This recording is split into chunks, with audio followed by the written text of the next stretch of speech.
جھوٹے وعدے۔ اکثر لڑکیاں خوابوں میں رہتی بستی ہیں، میں بھی انہی میں سے تھی جو مجھ پر بیتی۔ ایسی کہانیاں کم ہی لکھی اور بیان کی جاتی ہیں، مگر کبھی کبھی سماج کے بدنما عناصر کو آئینہ دکھانا ہی پڑتا ہے۔ اکثر والدین اپنی بچیوں کے فرائض سے جلد تبدوش ہونے کی خاطر ان کی منگنی یا نکاح اوائل عمر میں کر دیتے ہیں۔ ان میں سے کچھ خوش نصیب وقت پر اپنے گھروں کی ہو جاتی ہیں، اور کچھ مجھ جیسی بد نصیب خوشیوں کا منہ دیکھنے کو ترستی رہ جاتی ہیں۔ جن دنوں میں چھٹی جماعت میں پڑھتی تھی، والد صاحب نے اپنے دور کے رشتہ داروں کے صاحبزادے گلرخ سے میرا رشتہ طے کر کے کچھ عرصے بعد اس کے ساتھ میرا نکاح کر دیا، جبکہ رخصتی بعد میں ہونا قرار پائی کیونکہ لڑکا انجینئرنگ کر رہا تھا۔ نکاح سے چند دن قبل گلرخ ہمارے گھر آیا۔ میں نے کھڑکی سے دیکھا، وہ گورا چٹا اور بہت خوبصورت تھا۔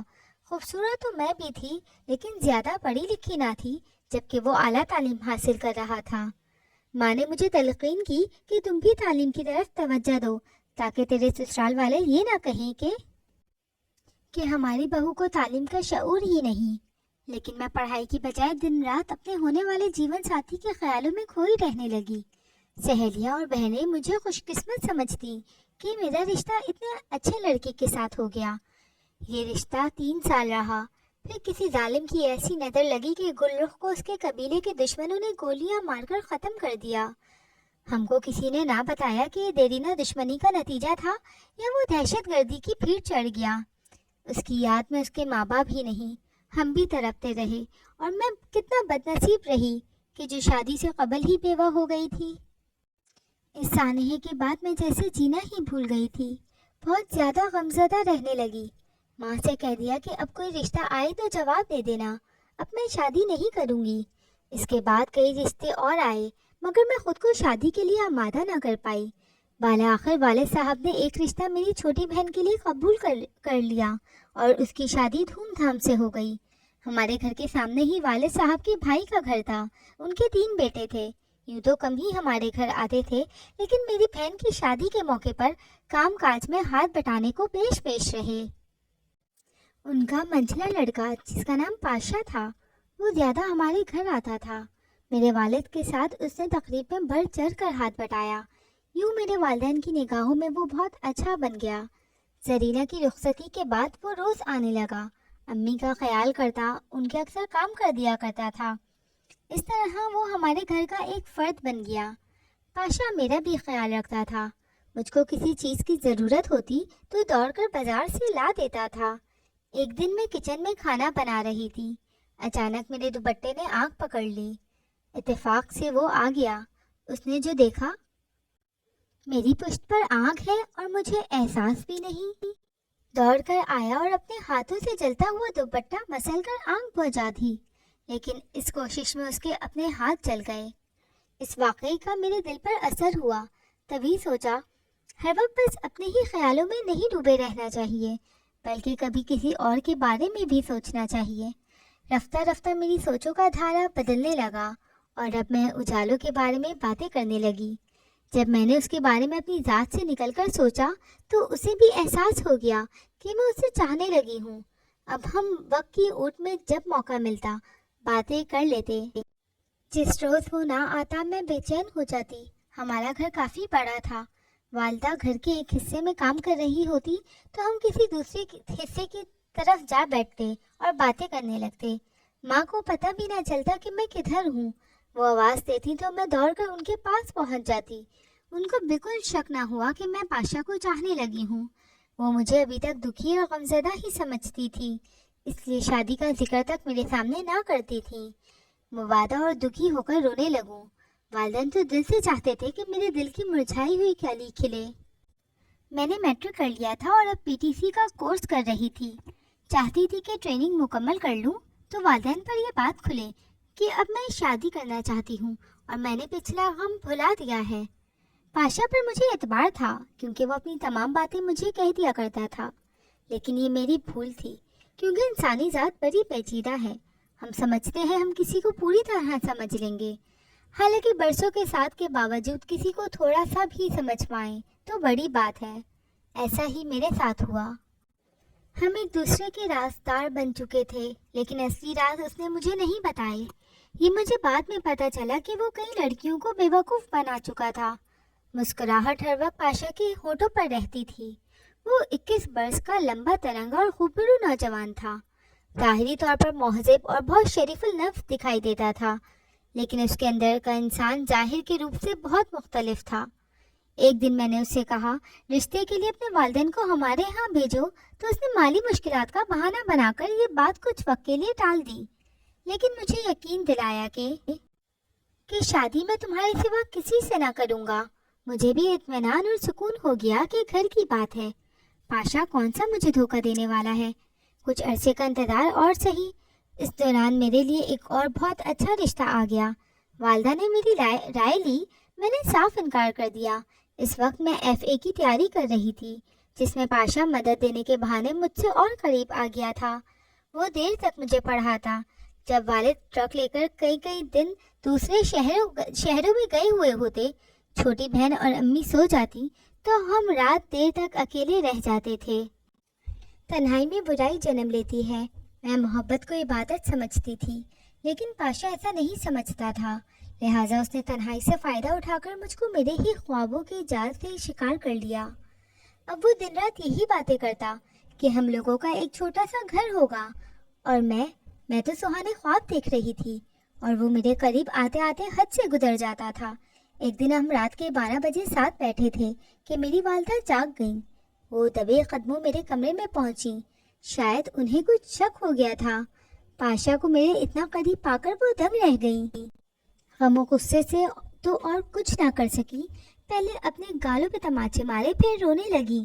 انہوں نے تو پاشا کو قریبی عزیز ہونے کے ناطے اپنا سمجھا تھا، اعتبار کیا تھا، مگر آج ان کا حوصلہ ٹوٹ گیا تھا۔ میں رو رو کر امی سے معافی مانگنے لگی۔ پاشا نے بھی ان کے پیروں کو ہاتھ لگا کر معافی کے لیے التجا کی اور کہا کہ وہ مجھ سے شادی کرے گا۔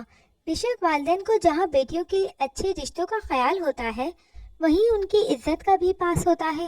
اس واقعے کے بعد پاشا نے شرمندگی کی وجہ سے ہمارے گھر آنا بہت ہی کم کر دیا تھا۔ آتا بھی تو صرف ماں کو سلام کر کے چلا جاتا اور ان کے سامنے نظر نہ اٹھاتا۔ والدہ نے اس واقعے سے بابا جان کو لا علم رکھا۔ وہ جانتی تھی کہ اگر شوہر کو کسی بات کی بھنک بھی پڑ گئی تو پاشا کے گھر جا کر خون خرابہ کر دیں گے۔ یوں پاشا والوں میں کوئی خرابی نہ تھی، سوائے اس کے کہ مالی لحاظ سے ذرا کمزور تھے۔ آخر وہی ہوا جس کا خدشہ تھا۔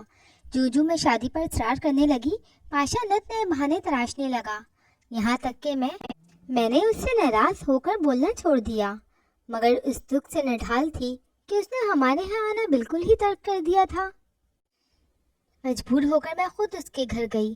اتفاق سے وہ اکیلا تھا اور چائے بنا رہا تھا۔ میرے لیے بھی بنائی اور کپ میں ڈال کر لے آیا۔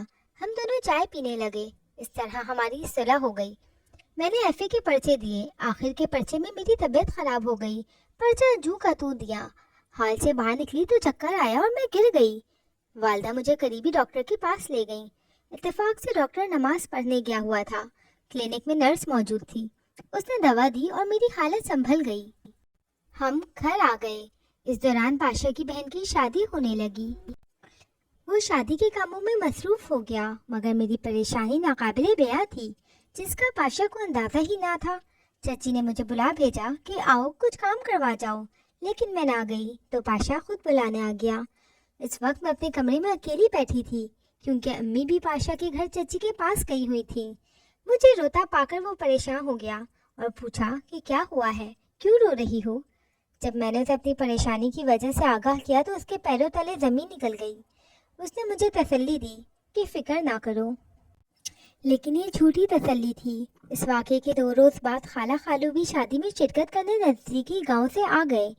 آدھے ہی خالو نے مجھے خوشخبری سنائی کہ میں نے فی الحال اپنے گاؤں میں تمہاری ملازمت کرا دی ہے، جو ابھی عارضی ہے، تاہم ہمارے گھر کے نزدیک ہی لڑکیوں کا پرائمری اسکول ہے، تم کو سہولت رہے گی۔ یہ بتا کر انہوں نے مجھے جوائننگ لیٹر بھی دے دیا۔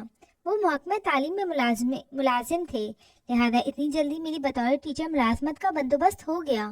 پاشا کی بہن کی شادی ہو گئی، اسے فراغت ملی اور مجھے جوائننگ لیٹر ملا، تو والدہ نے کہا کہ اب خالہ کے گاؤں نوکری پر کیسے جایا کرو گی؟ کون تم کو روز چھوڑنے اور لانے جائے گا؟